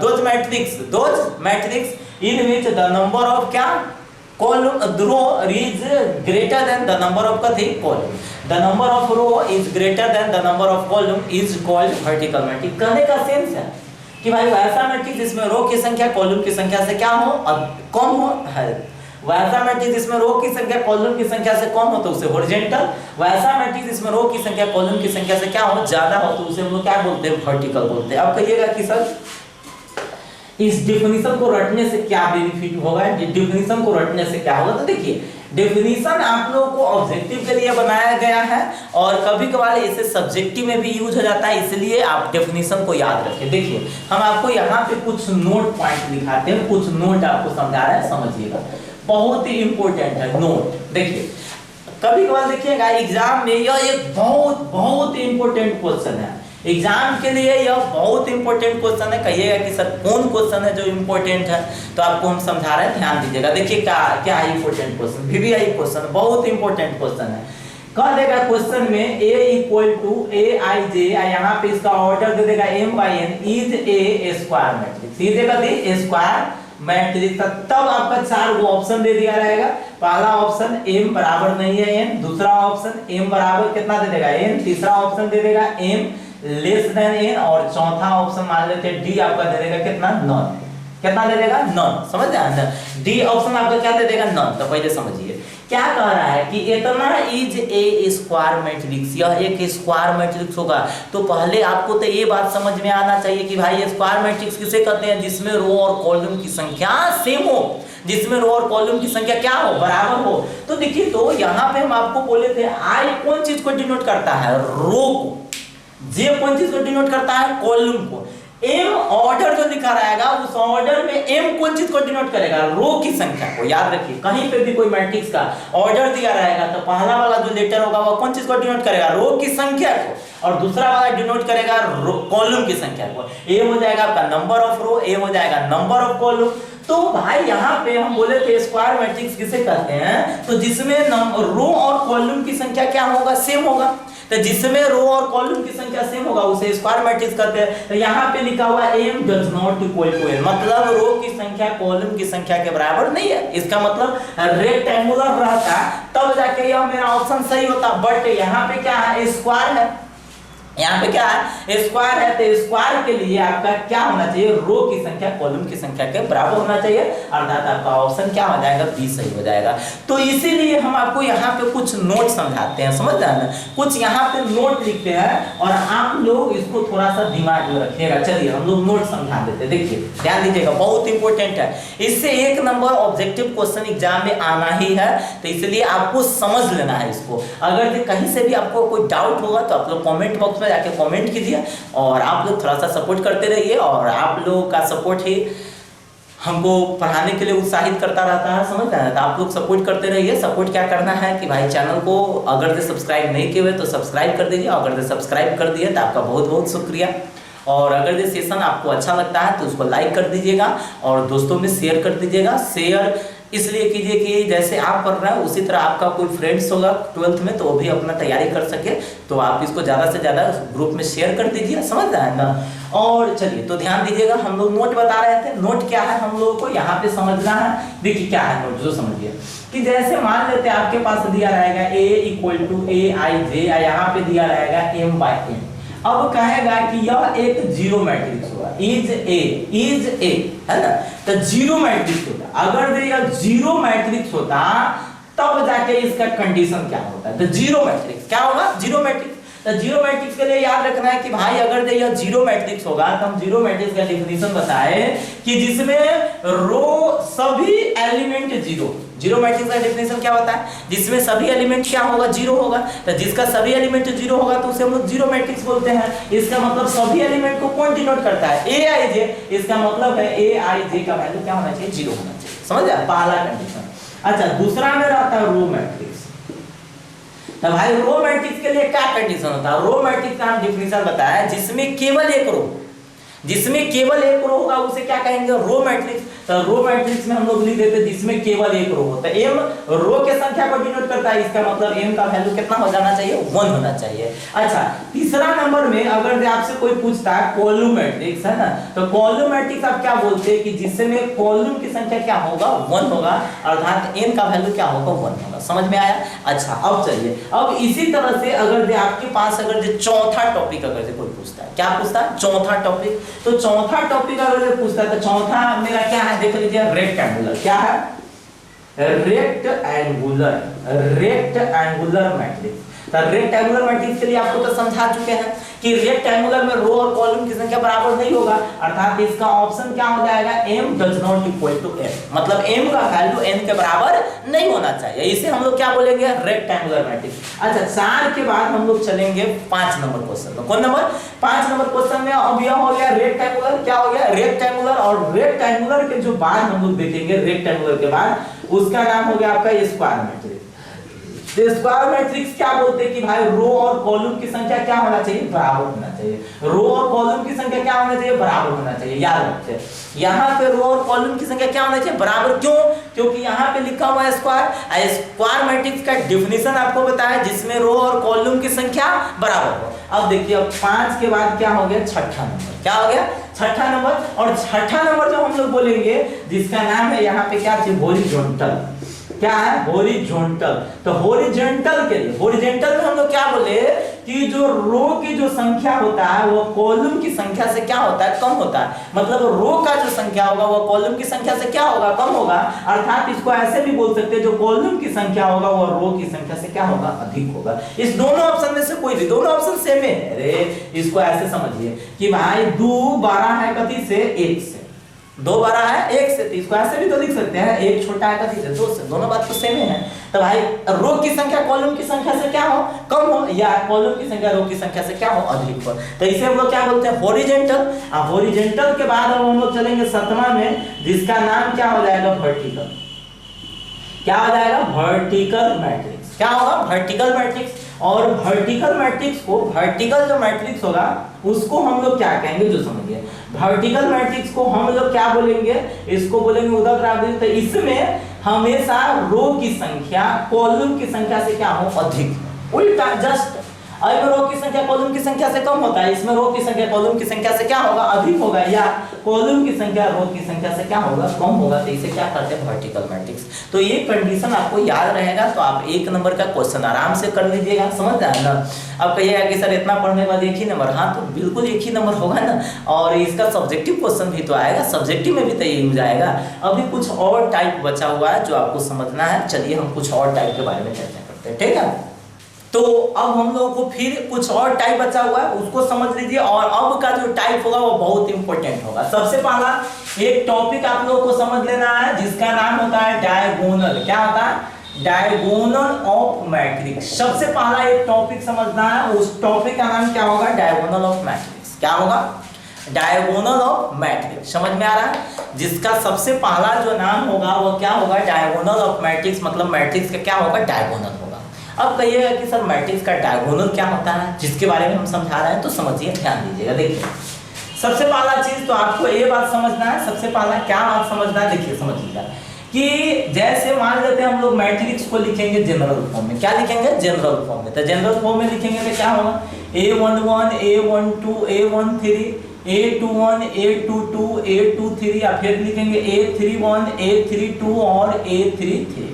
यह जो इस टाइप का जो एलिमेंट होता है उसे हम लोग क्या बोलते हैं, डायगोनल का एलिमेंट्स। इसे हम लोग क्या बोलेंगे, डायगोनल का एलिमेंट्स। कहने का मतलब होता है इसे हम लोग बोलते हैं diagonal of matrix. Diagonal of matrix, याद रखिएगा। देखिए क्या होता है, समझना है, अभी बहुत इंपॉर्टेंट पॉइंट है यहाँ पे। सबसे पहला चीज हम लोग आपको बता दें कि देखिए इसका डेफिनेशन होता है कि वैसा एलिमेंट, क्या बोलिएगा, वैसा एलिमेंट है ना जो सेम रो और सेम कॉलम में। कहने का मतलब हो गया कि अगर फर्स्ट रो में होगा तो फर्स्ट कॉलम होना चाहिए, सेकेंड रो में होगा तो सेकेंड ही कॉलम होना चाहिए, और थर्ड रो में होगा तो थर्ड ही कॉलम होना चाहिए। याद रखिएगा। देखिए फर्स्ट रो में होगा तो फर्स्ट कॉलम में होना चाहिए, सेकेंड रो में होगा तो सेकेंड सॉरी फर्स्ट रो में तो फर्स्ट कॉलम में, सेकेंड रो में तो सेकेंड कॉलम में, थर्ड रो में तो थर्ड कॉलम में होना चाहिए, याद रखिए, है ना। फर्स्ट रो में होगा तो फर्स्ट कॉलम होना चाहिए, सेकेंड रो में होगा तो सेकेंड कॉलम होना चाहिए, थर्ड रो में होना चाहिए तो थर्ड कॉलम होना चाहिए। देखिए ना ऐसा कौन एलिमेंट है, तो ये हो गया A11, पहला रो में है तो या पहला ही कॉलम है, या दूसरा रो में है तो दूसरा ही कॉलम है, या तीसरा रो में है तो तीसरा ही कॉलम है, समझ रहे हैं ना। तो अगर ये इस टाइप का रहेगा तो इसे हम बोलते हैं डायगोनल ऑफ मैट्रिक्स, या इसी को हम लोग बोल देते हैं प्रिंसिपल डायगोनल, प्रिंसिपल डायगोनल, याद रखिएगा, इसी को बोला जाता है कभी प्रिंसिपल डायगोनल, याद रखना, इसको क्या बोला जाता है, प्रिंसिपल डायगोनल, प्रिंसिपल डायगोनल, समझ रहे हैं ना। अब कहिएगा कि सर ये क्यों नहीं होगा, तो ये आप लोगों को एकदम क्लियर लग रहा है, ये क्यों नहीं होगा, जो क्लियर लग रहा है ना कि भाई A13 है तो ये तो पहला रो में है, तीसरा कॉलम में, बट हम आपका डिफिनीशन क्या बोले हुए हैं, हम आपको बताए क्या, वैसा एलिमेंट जो सेम रो और सेम कॉलम में हो, मतलब एक ही रो कॉलम में हो, पहला रो में होगा तो पहले रो में कॉलम में होना चाहिए, दूसरा रो में तो दूसरे कॉलम में, तीसरा रो में तो तीसरा कॉलम में। तो इसके according A11 A22 A33 diagonal of क्या हो जाएगा, मैट्रिक्स हो जाएगा, या इसी को बोलते हैं प्रिंसिपल डायगोनल, क्या बोलते हैं, प्रिंसिपल डायगोनल, प्रिंसिपल डायगोनल आपका। अच्छा जैसे मान लेते B बराबर A11 A12 फिर A21 A22, है ना, A21 A22। अच्छा इसमें आपका प्रिंसिपल डायगोनल क्या हो जाएगा, A11 और A22, A11 और क्या हो जाएगा A22, ये आपका क्या हो जाएगा, प्रिंसिपल डायगोनल हो जाएगा, प्रिंसिपल डायगोनल हो जाएगा, समझ में आ रहा। तो यहां से अगर मान लेते हैं आपके पास एग्जांपल दे दिया रहेगा A = 3 4 5 7 8 9 2 1 6। अच्छा तो यहाँ पे प्रिंसिपल डायगोनल कौन कौन एलिमेंट हो जाएगा, 3 8 6। अब तो आपको ये मत समझना है कि सर यहाँ पे तो एलिमेंट सेम नहीं है, नहीं, एलिमेंट से लेना देना नहीं है, एलिमेंट से आपको लेना ही देना नहीं है, हमको किससे लेना देना है, हमको लेना देना है भाई 3 8 6। 3 को देखिए ये कौन, पहला रो पहला कॉलम है, 8 को देखिए या दूसरा रो दूसरा कॉलम है, और यह 6 को देखिए या कभी हो गया तीसरा रो तीसरा कॉलम है। अगर जो मान लेते हैं आपके पास अगर जो B = दिया रहता है, कभी B = तो B = दिया रहा है कितना, 6 2 8 3 0 4 9 2 1 8। तो इसमें क्या हो जाएगा, 6 4 8 हो जाएगा, इसको मत कहिएगा। अब जैसे मान लेते हैं हम लोग C = ले लेते हैं 4 7 8 9, तो इसमें क्या हो जाएगा 4 9, इसमें आपका क्या हो जाएगा 4 9 हो जाएगा ना। तो इसका जो डायगोनल हो जाएगा वो कितना हो जाएगा, 4 9 हो जाएगा, क्या हो जाएगा 4 9 हो जाएगा, समझ में आ रहा है। तो हम इसमें बोलेंगे डायगोनल ऑफ मैट्रिक्स आपका क्या हो गया, 4 और 9 हो गया, क्या हो गया 4, 9 हो गया, क्या कोई प्रॉब्लम। तो इसी को हम लोग क्या बोलते हैं, प्रिंसिपल डायगोनल, क्या होता है प्रिंसिपल डायगोनल। तो आप तो ये समझ गए होइएगा डायगोनल ऑफ मैट्रिक्स, मैट्रिक्स का डायगोनल किसे कहते हैं। अब मैट्रिक्स के डायगोनल के अलावा हम लोग को कुछ और टाइप्स बचा हुआ है। अब टाइप्स कौन कौन बचा हुआ है जो समझ लीजिए, देखिए टाइप्स में बचा हुआ है, इसी से रिलेटेड एक होता है डायगोनल मैट्रिक्स, डायगोनल मैट्रिक्स। अब देखिए नाम इसका क्या है, डायगोनल मैट्रिक्स। आप कहिएगा कि सर डायगोनल मैट्रिक्स क्या होता है। तो डायगोनल मैट्रिक्स को आपको समझना है तो देखिए क्या करना पड़ेगा, समझिए सीधा आपको याद रखना है कि वैसा मैट्रिक्स जिसके डायगोनल के छोड़कर, वैसा मैट्रिक्स जिसके डायगोनल के छोड़कर बाकी सभी एलिमेंट 0 है। एक बात और हमेशा ये बात याद रखिएगा, डायगोनल तभी होगा जब वो स्क्वायर मैट्रिक्स होगा। अगर ये स्क्वायर मैट्रिक्स नहीं होगा तो उसका डायगोनल नहीं होगा। कहने का सेंस है स्क्वायर मैट्रिक्स में ही डायगोनल होगा, अन्यथा डायगोनल नहीं होगा। तो भाई A = जैसे हम लोग ले लेते हैं 4 0 0 7, तो देख रहे हैं इसमें डायगोनल के छोड़ के, इसमें डायगोनल के छोड़ के बाकी सभी एलिमेंट क्या है 0 है। इसका मतलब यह क्या है, डायगोनल मैट्रिक्स है। अगर इसी तरह से अगर B = ले लिया जाएगा 1 2 3 4 5 6 7 8 9, तो यह डायगोनल मैट्रिक्स अभी नहीं है, बट यहाँ पे बना दिया जाएगा कहते 0 0, यहाँ पे बना दिया जाएगा 0, यहाँ पे बना दिया जाएगा 0, और इसको भी बना दिया जाएगा 0। तो देख लीजिए इसमें डायगोनल के छोड़कर बाकी सभी एलिमेंट क्या है 0 है। तो आपको क्वेश्चन में क्या करना है, A बराबर आपके पास दे दिया रहेगा 4 0 0 0 7 0 0 0 कितना 8। आपसे कोई पूछेगा कि यह बताइए कौन मैट्रिक्स है, तो 4 को 5 को ऑप्शन दिया रहेगा, उस ऑप्शन में से जो आपको लगेगा वो डाल दीजिएगा। तो पहले देख लीजिए हम कौन कौन मैट्रिक्स है। देखिए सबसे पहले इसको तो डायगोनल आप बोल ही सकते हैं, डायगोनल मैट्रिक्स बोल ही सकते हैं। डायगोनल के अलावा इसको एक और नाम बोल सकते हैं, स्क्वायर मैट्रिक्स भी बोल सकते हैं, समझ रहे हैं ना। तो ये डायगोनल मैट्रिक्स भी है और स्क्वायर मैट्रिक्स भी है। अब हम लोग आगे जो चर्चा करेंगे उसका नाम होगा स्केलर मैट्रिक्स। क्या होगा? Scalar matrix. स्केलर मैट्रिक्स क्या होता है? तो स्केलर मैट्रिक्स कहा जाता है कि भाई जब डायगोनल का एलिमेंट क्या होगा? सेम होगा। डायगोनल का एलिमेंट क्या होगा? सेम होगा। तो डायगोनल का एलिमेंट अगर सेम होगा तो उसे हम लोग क्या बोलते हैं? डायगोनल का एलिमेंट सेम होगा तो उसे क्या बोलते हैं? Scalar matrix. मतलब स्केलर मैट्रिक्स का अगर आप डिफिनीशन अगर आप बोलना चाहते हैं तो बोल दीजिएगा वैसा डायगोनल मैट्रिक्स। क्या बोलिएगा? वैसा डायगोनल मैट्रिक्स जिसके डायगोनल का एलिमेंट्स क्या होगा? सेम होना चाहिए, सेम हो वैसा डायगोनल मैट्रिक्स। ये डायगोनल मैट्रिक्स क्या? ये diagonal matrix has all diagonal elements are क्या? Same is equal to scalar matrix. कहने का सेंस है कि अगर ये a इक्वल टू दिया रहेगा 4 0 0 0 4 0 0 0 4 तो देख रहा है इसमें डायगोनल का सभी एलिमेंट क्या है? समान है। इसमें डायगोनल का सभी एलिमेंट क्या है? समान है। तो इसे हम लोग क्या बोलेंगे? Scalar matrix. क्या बोलेंगे इसको? Scalar matrix. जैसे मान लेते चलिए 4 0 0 4 रहेगा तो इसे क्या बोलेगा? Scalar matrix. जैसे मान लेते हैं आपके पास अगर रहेगा, देख लीजिए समझिए, मान लेते हैं आपके पास a इक्वल टू दिया रहेगा 7 0 0 7 तो इसे क्या बोलेंगे? Diagonal matrix. अगर आपके पास रहेगा 1 0 0 0 1 0 0 0 1 तो इसे क्या बोलिएगा? Scalar matrix. मतलब स्केलर मैट्रिक्स को सीधा ये बात याद रखना है कि भाई वैसा मैट्रिक्स जिसके डायगोनल का एलिमेंट, वैसा मैट्रिक्स जिसके डायगोनल का एलिमेंट क्या होना चाहिए? सेम हो, सेम होना चाहिए। तो उसी को हम लोग क्या बोलते हैं? Scalar matrix. अब जो मेरा जो लास्ट जो बचा हुआ है यह बहुत इंपॉर्टेंट है, इसको आप जितना याद कर दीजिए उतना कम है, समझते हैं ना। हमेशा आप दिमाग में बैठा के रखिए, है ना। देखिए लास्ट वाला का नाम क्या है? लास्ट वाला का नाम हो गया आइडेंटिटी।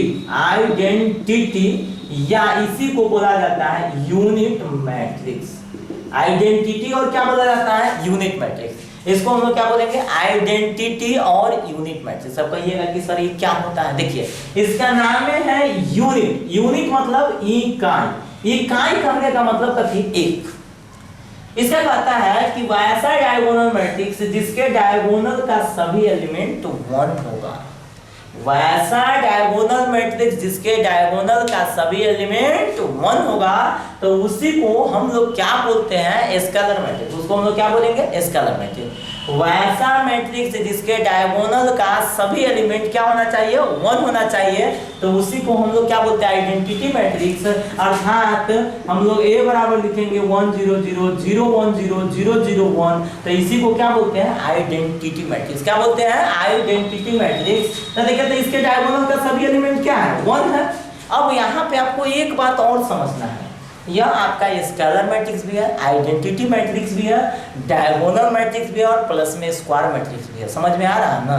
देखिए ये आपका आइडेंटिटी मैट्रिक्स भी है, क्या आइडेंटिटी मैट्रिक्स भी है, प्लस में स्क्वायर मैट्रिक्स भी है, प्लस में आइडेंटिटी मैट्रिक्स भी है। अब देखिए सबसे पहले ये आइडेंटिटी है, इसके बाद स्केलर भी है, इसके बाद डायगोनल भी है, इसके बाद स्क्वायर भी है। समझ में आ रहा है ना? तो एक बात और कॉन्सेप्ट आपको याद रखना है कि आइडेंटिटी मैट्रिक्स को हम आई से डिनोट करते हैं। कभी से? आई से। तो इतना कि इक्वल में हम सीधा क्या लिख सकते हैं? आई। जिस तरह से जीरो मैट्रिक्स को ओ से डिनोट करते हैं उसी तरह से आइडेंटिटी को आई से डिनोट करते हैं। और जो आइडेंटिटी मैट्रिक्स रहेगा कितना भी ऑर्डर में रहेगा उसको बराबर में क्या लिख सकते हैं? आई। अब आपको एक कॉन्सेप्ट और समझा दें, अगर कोई स्क्वायर मैट्रिक्स अगर 3/3 का है तो इसको सीधा लिख सकते हैं 3 ऑर्डर में। कितना? 3 ऑर्डर, क्योंकि स्क्वायर मैट्रिक्स में रो और कॉलम की संख्या बराबर होता है तो उसको हम डायरेक्ट एक वर्ड में बोल सकते हैं। कोई मैट्रिक्स का ऑर्डर 3/3 है, इसका मतलब वो स्क्वायर मैट्रिक्स है तो उसको बोल सकते हैं 3 ऑर्डर का है। क्या है? 3 ऑर्डर का। अगर ये 4/4 ऑर्डर का मतलब 4/4 ऑर्डर का तो उसको डायरेक्ट बोल सकते हैं 4 ऑर्डर का। तब देखिएगा इसमें कभी कभार क्या होता है कि जैसे ये 3/3 का आइडेंटिटी मैट्रिक्स है तो इसको लिख दिया जाता है I3। क्या लिख दिया जाता है? I3। और यहाँ पे अगर I1 0 0 1 रहता है तो इसको क्या लिख दिया जाता है? I2। तो ये बात आपको दिमाग में रखना है, I का वैल्यू आपको क्वेश्चन में नहीं दिया जाता है। आई का वैल्यू क्वेश्चन में आप लोगों को नहीं दिया रहेगा, आई का वैल्यू याद रखना, तो बहुत ही सिंपल है याद रखना। जैसे आई का वैल्यू लिखिएगा तो सबसे पहले 1, 2/2 में लिख रहे हैं तो 2/2 में 2 को होना चाहिए तो 1, और फिर लिख दीजिएगा 0, फिर यहाँ पे 1 के नीचे कर दीजिएगा 0, फिर 1, क्या हो गया 2/2 का आइडेंटिटी।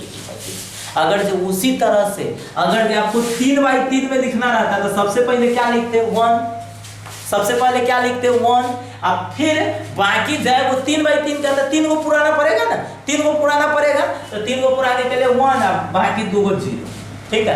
अब फिर ये 1 है तो एकरा नीचे 0, फिर 1 है, फिर कथी 0, अब फिर ये 0 तो ये 0 है, एकरो नीचे कथी 0 है, यहाँ पे 1, ये क्या बाई क्या ऑर्डर में हो गया 3/3 ऑर्डर में हो गया। अगर जो इसी तरह से अगर जो बाई चांस अगर जो 4/4 ऑर्डर में भी लिखना रहता, 4/4 ऑर्डर में भी लिखना रहता तो आई का वैल्यू हम ऐसे लिखते 1 0 0 1 0 0 0, 4 ऑर्डर में पुराना है 4 तो 4 वो लिख देंगे, बाकी 1 है, बाकी सबको 0, फिर 1 के नीचे कर दे 0 1 0 0, फिर लिखेंगे कर दे 0 0 1 0, फिर कर दे 0 0 0 1, ये क्या ऑर्डर में हो गया 4/4 ऑर्डर में मैट्रिक्स हो गया, या कितना ऑर्डर हो गया 4/4 ऑर्डर में मैट्रिक्स हो गया। समझ में आ रहा है? तो इस तरह से हम लोग बाकी जो भी है सबको हम लोग क्लियर कर सकते हैं, समझ रहे हैं ना?